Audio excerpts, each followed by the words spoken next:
you can cut your costs and then reinvest that money back into assets. That's kind of like the accountant's favorite, and it's very short-term thinking. But if you can figure out how to sell the same product for more money, then that's where you win, because you create really positive cash flow cycles.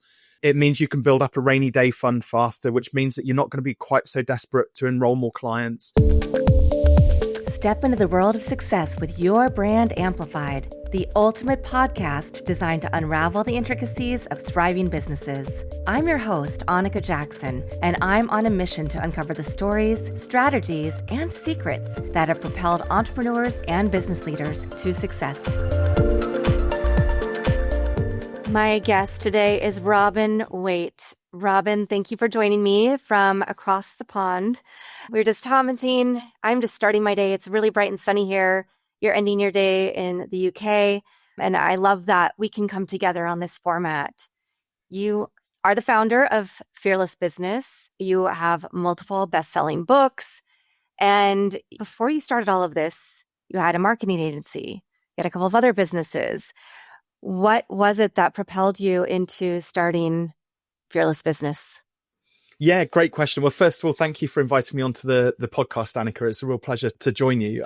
So yeah, I ran a marketing agency for 12 years. Predominantly, we did sort of web design and branding. And the beauty of that was because as a shy introvert, I could hide behind a computer screen for, 8 hours a day, 5 days a week and not speak to a soul. It was wonderful. And then what happened is then family came along. So my daughters now are 11 and 9, so they're grown up. But when my second daughter came along, agency life just didn't really suit sort of dad life, I suppose. So initially, I just went to close the agency down. I didn't really have a plan as such. I just wanted to spend a bit more time with the family.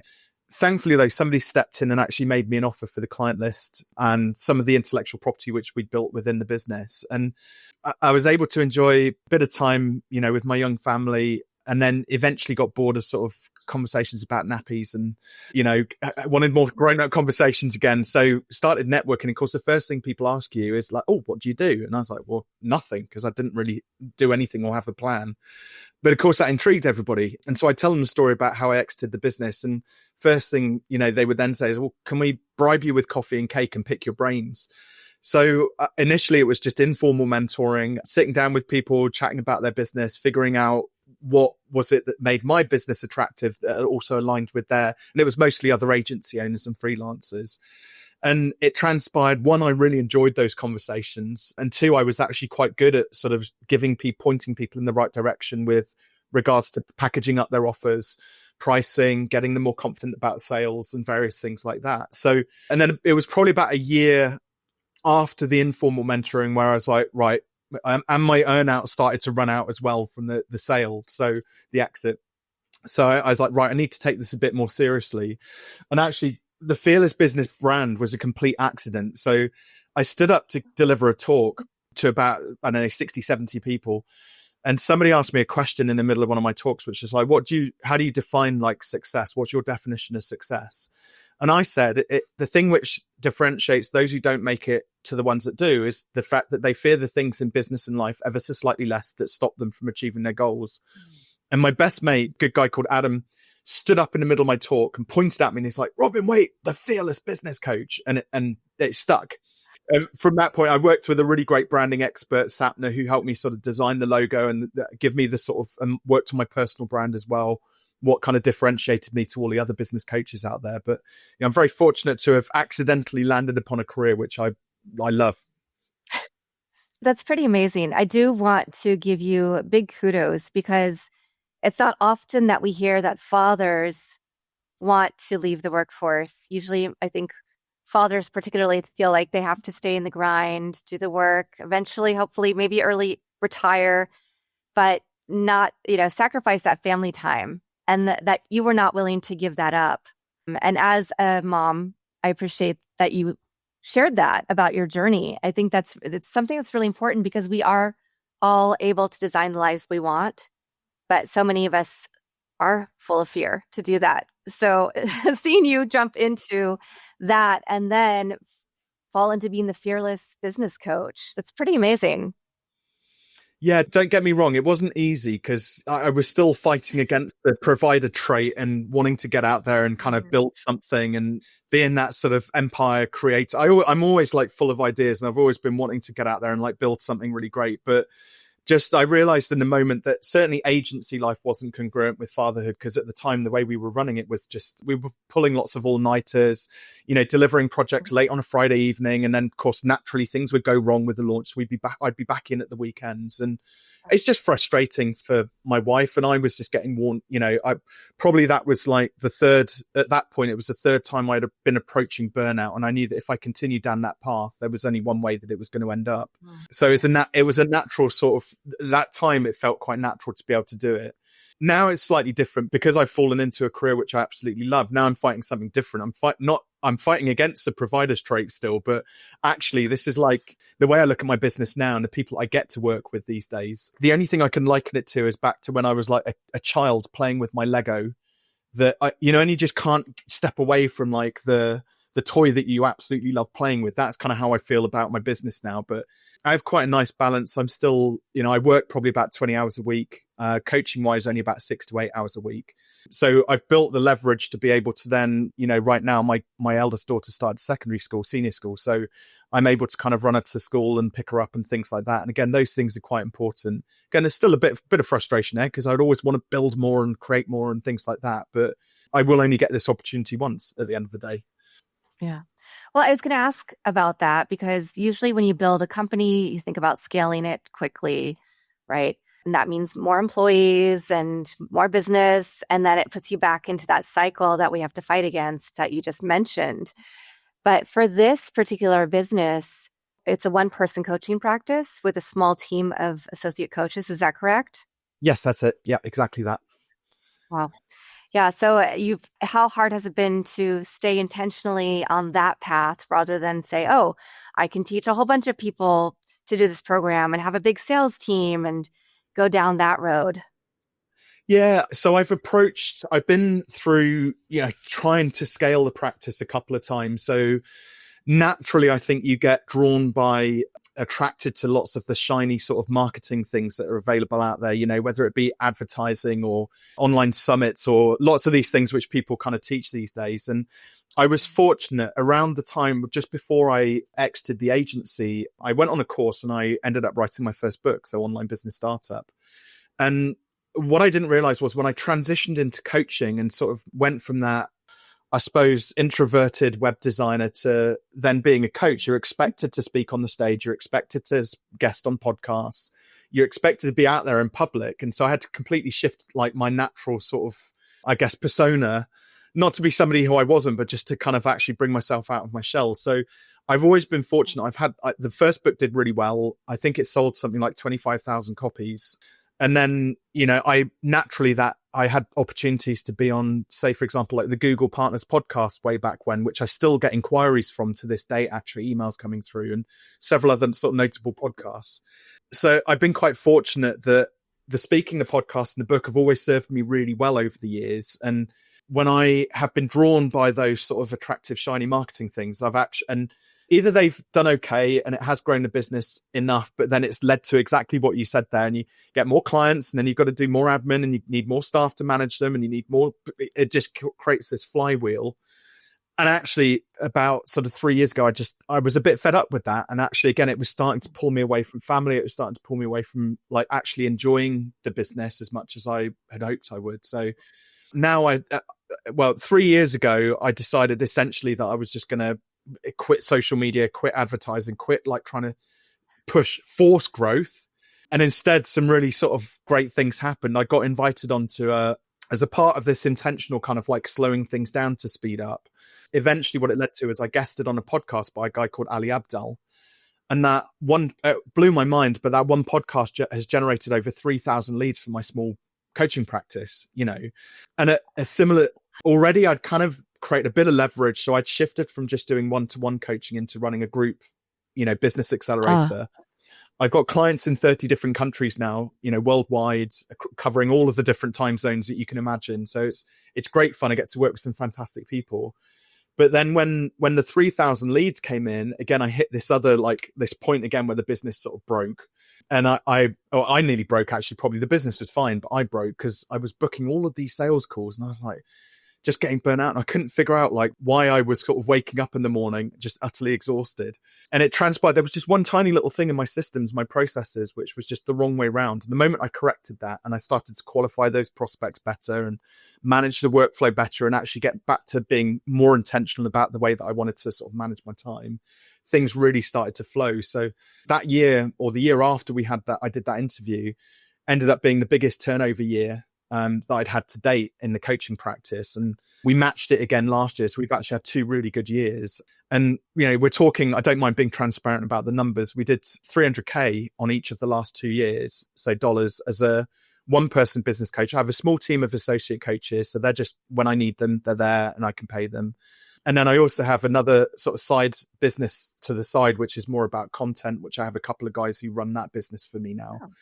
But I keep on having people who are like, can we run your ads? Can we do YouTube videos for you? Can we want to help you grow? And I'm like, but I could get to 1 million and still make 300K. Why would I want to do that? Well, and just for the US audience, which is the bulk of the audience listening, 300 pounds is over 400,000 US dollars. Yes, well, it was actually, so I've already done the conversion. It was 250,000 pounds, so about $300,000 revenue. Oh, okay. Okay, fantastic. Yeah, and like I said, I'm well leveraged, so there's a good amount of profit built within that. So like I said, to scale, to get to like 1 million with a whole team of people and everything else, you'd probably still end up with only like $300,000 worth of profit out of that. So I'm like, well, why do I want to do that? I've got a really great life. I get to spend time with my family. I don't have to manage people. So, because that takes up extra time and stress and everything else, right? So, and this is how I intend to kind of run it for, the foreseeable future. That might change in the future once the girls are sort of starting to think about seniors, like what happens after like senior school and they go and graduate and things like that. But, I'll have that choice to make when we get there. Yeah, exactly. My daughter is also in what we call high school here, and she is going to graduate this year. And we're looking at, so it's interesting because I'm taking a different approach where I'm going to keep doing my business, keep teaching at university, but I'm also looking at where is she going to end up, because she might end up in the UK, she might end up in Canada, she might go to school in the US. We're looking at all the options. And once we know that, I'm a dual citizen. So I'm looking at, okay, how much time am I going to spend in different places? So you may want to do that. You and your wife might want to start being able to travel more and have that flexibility and freedom because you've intentionally set up your schedule so that you can do that. Yeah, that's the plan. That's the dream anyway. That is the dream, right?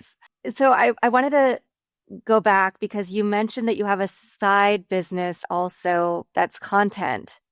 So, and that other people run that. Is that organic content? Because I'm really curious about that, but also the tie-in to the fact that you decided not to do advertising and you're not having somebody go out there and generate leads. Kudos for having one podcast episode that gave you that many leads. That's amazing. That's what we all wish would happen as podcast hosts and as guests, right? But so it makes me wonder what you're teaching to your, your mentees, the people you're coaching, because when we think about online businesses starting up, or we think about any kind of business, we think, oh, we have to do all this lead gen and we have to go out and spend a lot of money on advertising and all of these things that you've kind of taken the opposite approach. Well, think about it this way, Anita. So most people, when they think about like growing a business, the first thing they think about is marketing. I've got to go out and find more customers and we've got to grow our business that way.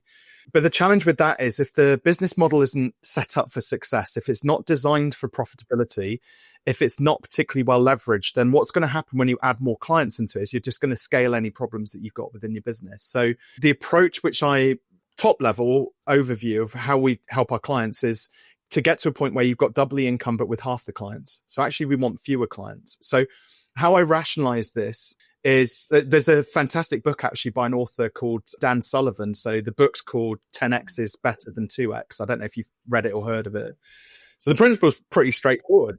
So Anita, if I asked you, and all of your listeners can ask themselves the same thing, especially if they've got businesses. If I said, right, starting from tomorrow, you've got to do double the client fulfillment, time. You've got to do double the sales calls. You've got to do double the admin, double the finance. You've got to do double the marketing, to achieve all of those sales calls. You've got to create double the marketing assets, double the videos, double the podcast interviews, double the content.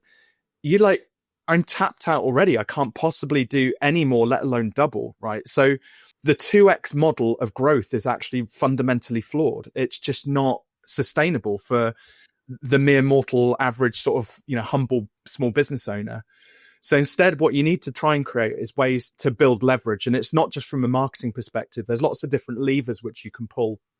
So things like, well, how can we, if we create a marketing asset, how can we leverage it so that it brings in 13% more leads into our business without any extra effort?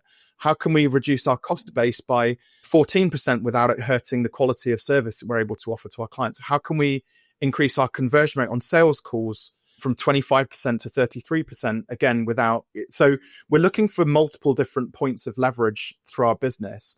And occasionally there's a unicorn thing which comes along, like me with that podcast interview. I don't get one that size every year, but I'm starting to build partnerships and things like that are going to swing the odds in my favor. So potentially I can create more of those 10x opportunities, but the business has to be set up for success in the first place. So we're very much like, right, let's fix the business model first. It's really nicely optimized. Raise your prices, package up your services, get out of charging hourly rates, especially if you're a service client business. And then from there, once we've got the optimized business, then we turn on the marketing tap and figure out what does a 10x model look like from a marketing perspective. One of the greatest challenges is like in heading into 2026 is a simple fact that I'm a bit of a dinosaur. I've been in business like 22 years now, right? So we'll rewind the clock to like 2004 when I first started my business. You could build a very simple like one-page website that might get found in Google back then, but bearing in mind there was like 1% of the number of websites that we've got nowadays, right? So if you had a website, you stood out for a start. You could get some business cards printed off, head down to a BNI networking meeting, and you could get clients. It was like super simple, right? But then there's three major shifts that have happened over the past. Now, this is irrelevant if you're like Y Gen or whatever, like Gen Z or millennial, whatever, like, because like you will have grown up. You're too young for a lot of this stuff. But the three shifts are really important. So the first one is like the advent of fast internet. So of course, now there's this global marketplace, the world at your fingertips through the early 2000s, where you're not just competing locally against, people in Stroud or your local, district or state or whatever. Now you're competing against everybody in the world, right?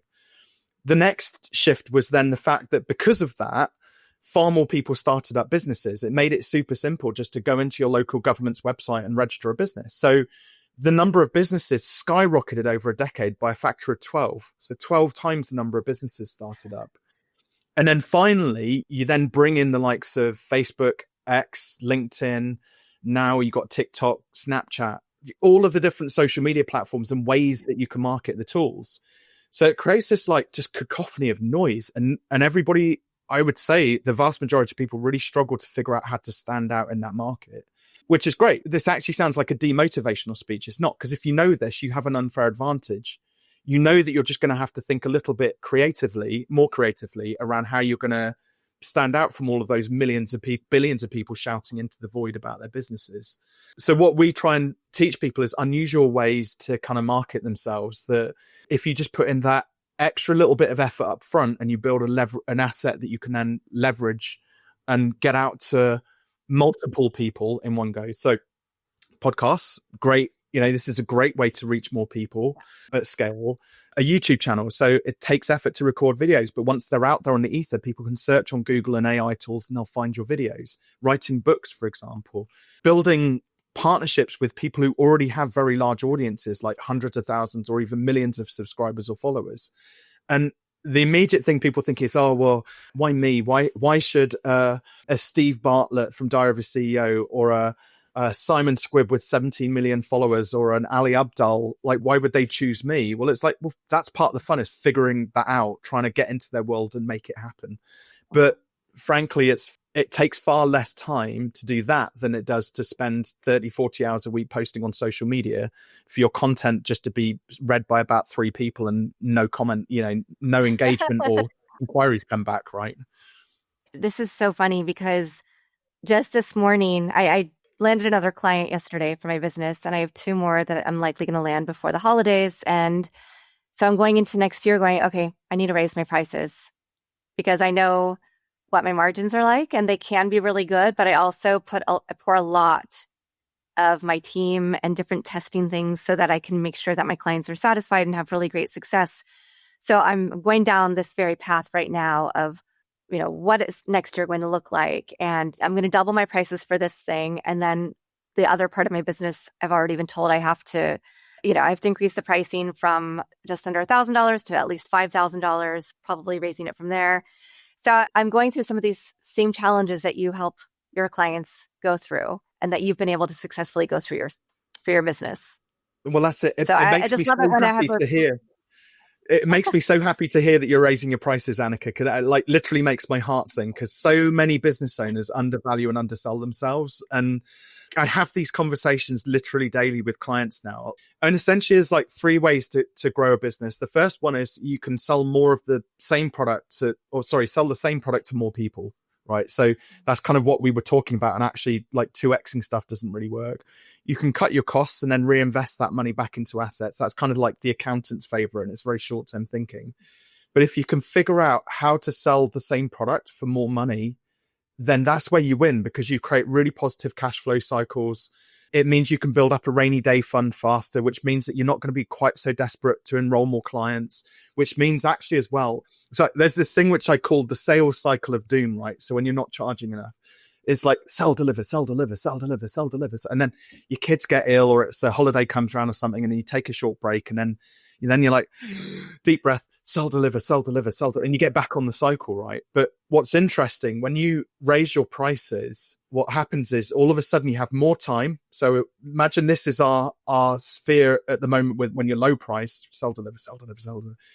If you charge more, you've got more time to deliver a better quality product or service to your clients, which means they get better results, which means you're then more referable. They're more likely to stick around to come back and do further work with you. But because you've already amplified and raised your prices, the money you make on the back end is also amplified and higher. They tend to be more committed clients as well. So therefore they get even better results. And so you create this really virtuous cycle by raising your prices. But the challenge is, it's like everyone's greatest fear. Okay. Like if I raise my prices, well, all of my existing clients will leave, or I won't be able to attract new clients. And it's just not true. I've been through a repricing exercise with literally thousands of clients now. And it's a handful of times where somebody's raised their prices and their conversion rate has dropped to a point where it wasn't economical. So it's really, really rare that a price increase actually stops people from buying your products or service. And there was just some statistics for you. So there's an organization in the UK called the Chartered Institute of Management Accountants. And they did a study across about 1,800 service-based businesses. People believe that if you raise your price by 5%, you can sell 5% fewer clients to make the same net profit. Well, actually, it doesn't work like that, because the money compounds as it trickles down through the profit and loss account, right?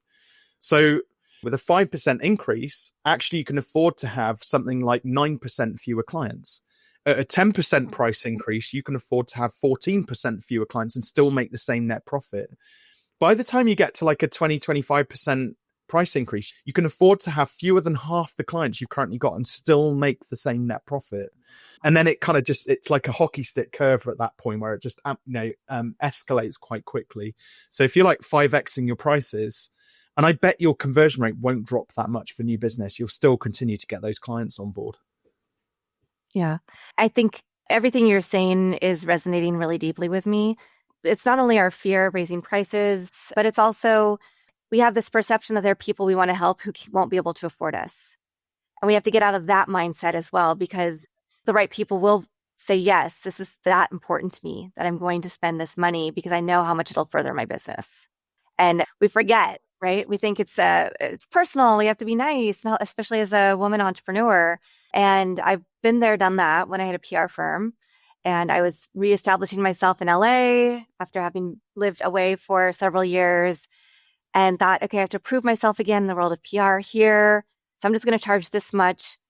And then you get a whole bunch of clients, and then you do all these things. And then you're like, this is not anywhere near the pricing, but now the client base I have expects this price, and those clients specifically won't raise. So I should have instead taken more time maybe to go after the clients, to do my messaging, right?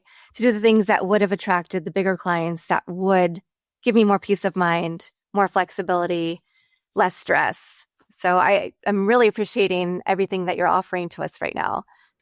Well, one thing to bear in mind as well is that, and it's really hard when you're starting out, because you kind of like, you're testing everything. You're testing like your client base, you're testing your products, you're testing.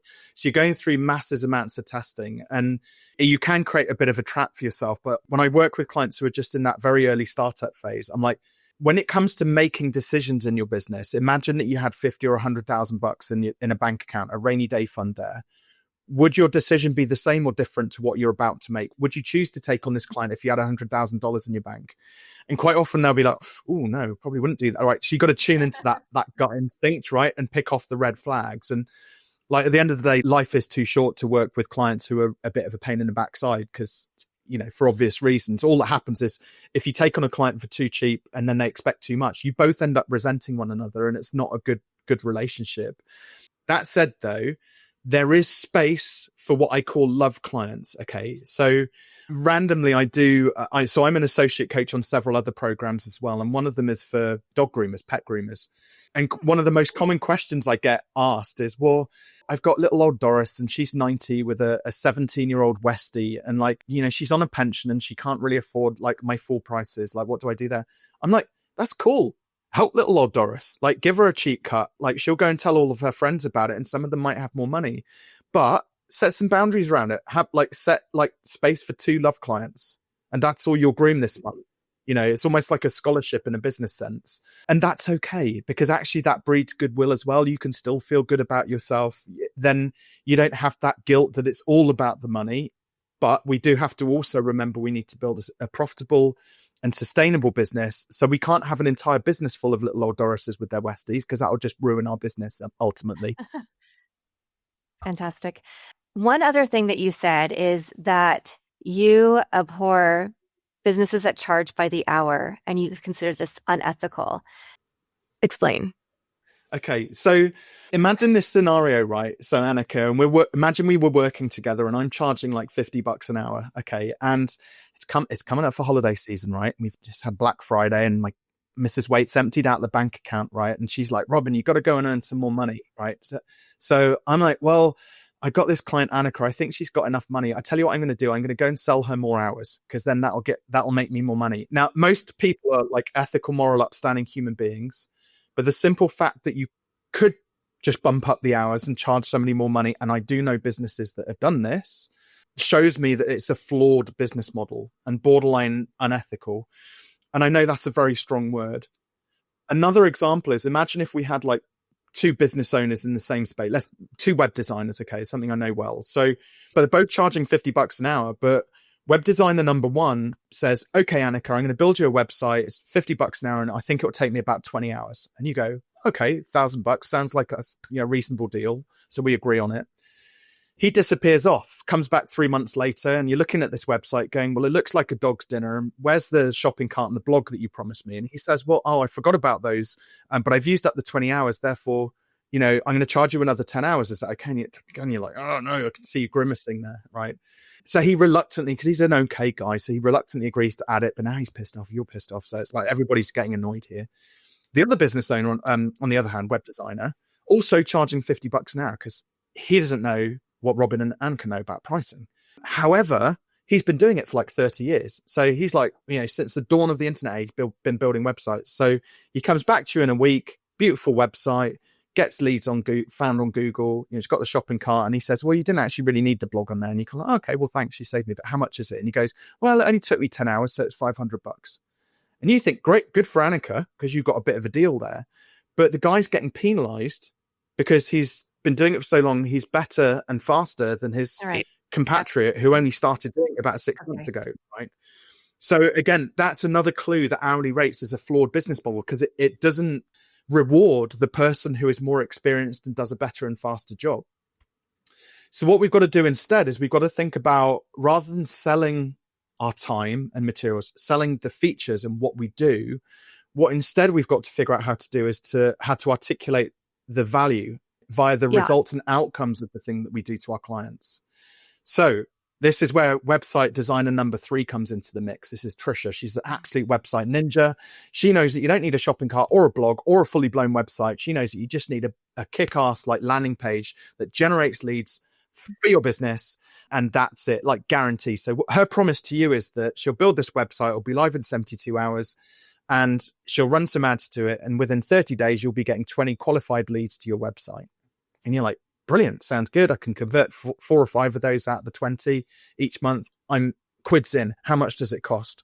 And she says it's $10,000. Your eyes widen and you're like, God, that's expensive compared to the other 2.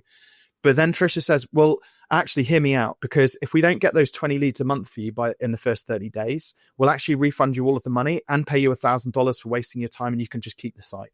How does that sound? And you're like, oh, well, worst case, yeah, I get $1,000 to go and spend on the other 2 idiots, right? For my website. So again, it's just about how we present our value proposition, how we understand our clients and what they actually need, rather than servicing our own interests. And what I've discovered is that if you serve clients to a really high degree, the money comes as a natural byproduct of that level, that high degree of service. Yeah, that's fair. All of that. Everything you're saying makes a lot of sense when you take the time to listen. So your online business startup book was your first book, and that one did really well. And then you now have Take Your Shot. Can you tell us a little bit about that book? Why did you decide you need to write another one? Do you have more that are in your head that you're going to be pulling out and putting out for us? Oh, great questions. Yeah. So online business startup, I wrote when I was still running the marketing agency. So it was very much about how to like build and start a website. Of course, when I switched into coaching, I kept getting inquiries from people asking me if I could help them with their marketing. I'm like, well, I'm not the marketing guy anymore. I'm the business guy. So no is the short answer. So I realized that I had to write a book which was more aligned with what Fearless Business was all about and what I help clients with. So on the product and pricing side of things. And I got a bit of a clue. Again, it feels like this is why like Fearless Business is so aligned with like me and my purpose and everything, because it just seems that these things have happened that just naturally, like they were happy accidents all the way through. So I did, when I decided, right, I'm going to do this coaching thing, and Fearless Business started up, I did a webinar, which originally was designed for web designers and agency owners, freelancers. And I had about 50 people on this webinar. This is back in 2017. And 5 minutes after I'd finished, my phone goes. All right, that's interesting. Don't recognize the number. Pick it up, and there's this very excitable young man on there, guy called Russ. And Russ is like, oh my God, I loved your webinar. It was so good, but I just don't understand. Like, I just need a bit of help. Like, how do I apply these principles to my business? I was like, so tell me about your web design business then. And he's like, oh no, I'm not a web designer. I'm a golf pro. Okay, unusual, but why? How? And it turned out one of my colleagues who was a web designer invited him along, said that he'd heard good things about me. Anyway, so I tell Russ's story. I used to tell Russ's story as part of like the talks which I delivered. So about how he productized his golf packages and priced them and sold more of them, all of that sort of stuff. And then people just kept saying you should put it into a book. So I did. So that became Take Your Shot. And actually now, rather than selling the book, I tend to kind of give away copies of it. It's a great lead magnet. I think it's also a great like intro into like some of the things which I talk about from a productizing and pricing perspective. And I'm also acutely aware, whilst I'm the pricing guy, that, like you said earlier on, there are people out there who can't afford, an expensive coach or mentor to help them kind of work through, especially if they're in the early stages of their startup journey. So my books are kind of like my little Doris's Love Clients thing. I wrote Take Your Shot so I could literally just gift it to loads of people who weren't ready for coaching or couldn't afford it just yet. And then in terms of future projects, so I've just finished a draft. This is new news because it's not public knowledge yet, but I've literally just finished the draft and handed it over to my publisher. It's been approved. So we're looking to publish the Fearless Pricing book in June next year. So that's upcoming. Nice. Yeah. Oh, fantastic. I wish it were coming out sooner because I know a lot of people who could use that right now, but we will wait for that. And you mentioned you do speaking. So you are an author, you coach, you do speaking engagements, you have a book coming out. What else does life look like for you going into the next couple of years? Yeah, so I'm looking to sort of recreate the Ali Abdul interview and see if there's other ones similar to that I can get on. So in 2026, I will be on Diary of a CEO by Steve Bartlett. You mark my words, I'll definitely be there. Because that I've got friends who've been guests on there, and it's just been an absolute springboard for them to then go and guest on other. I mean, it's the number 2 podcast in the world behind, Joe Rogan's podcast. So I'd love to be a guest on that.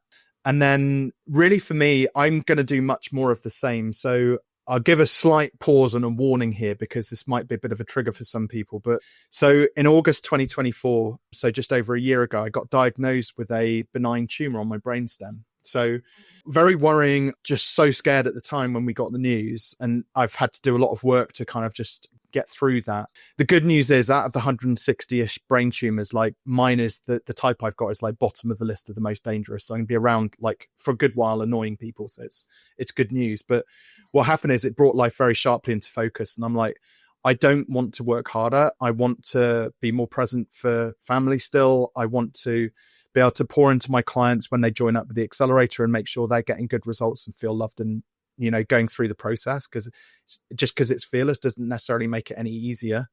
And focus on my health and well-being a little bit more. So I've actually recently, sorry, I'll wrap up here rather than rambling, but I've just taken up archery, which is so frustrating, very technical, but it's a great way just to while away like 3 hours of the morning out in the field in nature, just kind of allowing myself just to kind of be with my own thoughts for a bit and just kind of, but it's that, like, my message, I suppose, from this is like, life is too short.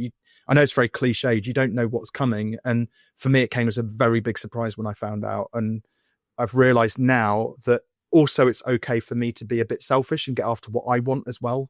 I spent a lot of time focusing on family. It's okay if I want to take a trip to Dubai or go and visit some friends or, take up a new hobby or whatever, and eat into a bit of work time and a bit of family time for Robin as well. No, thank you so much for sharing that and for being vulnerable. We just don't know what's going to happen any moment in time. And I really appreciate that you are talking about taking time for yourself, because that's something that we sacrifice so much.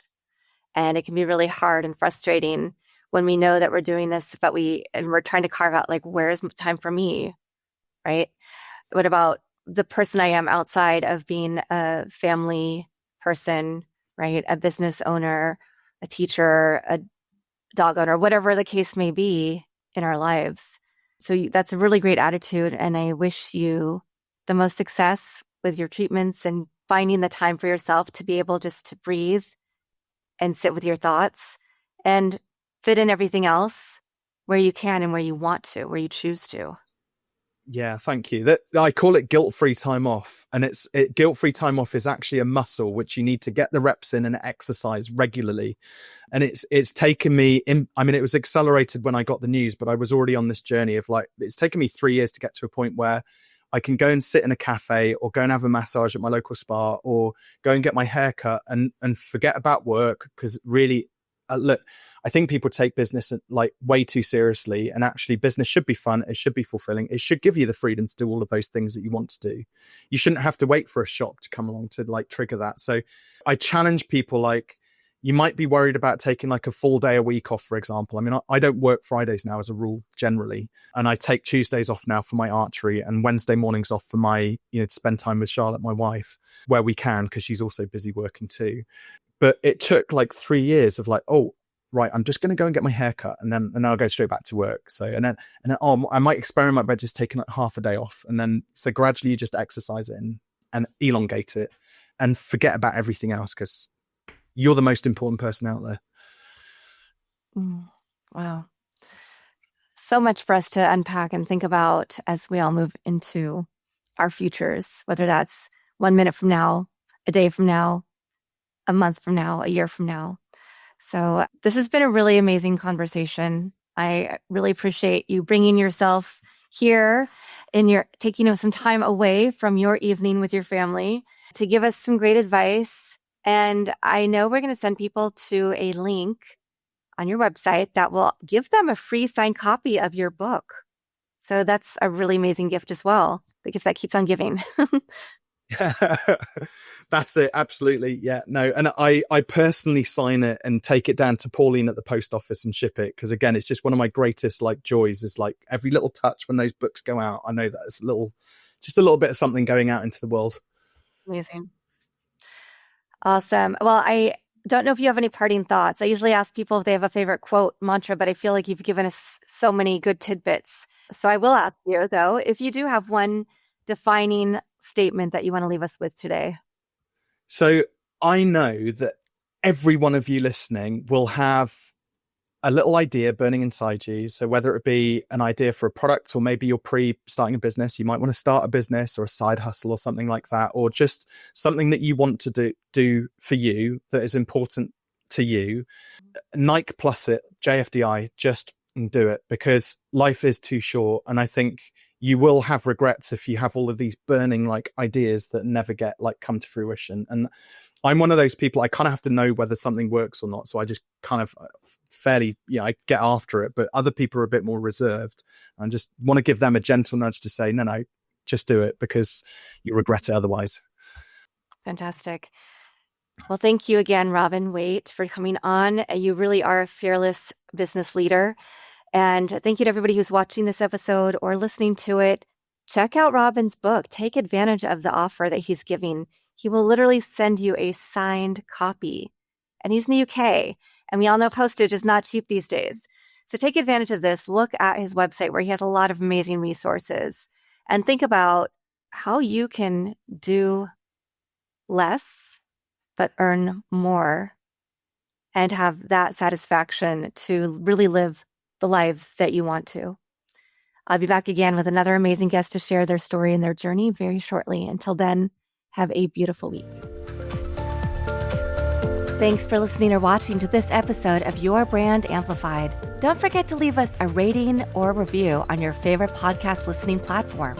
And if you want to learn more, check us out at yourbrandamplified.com.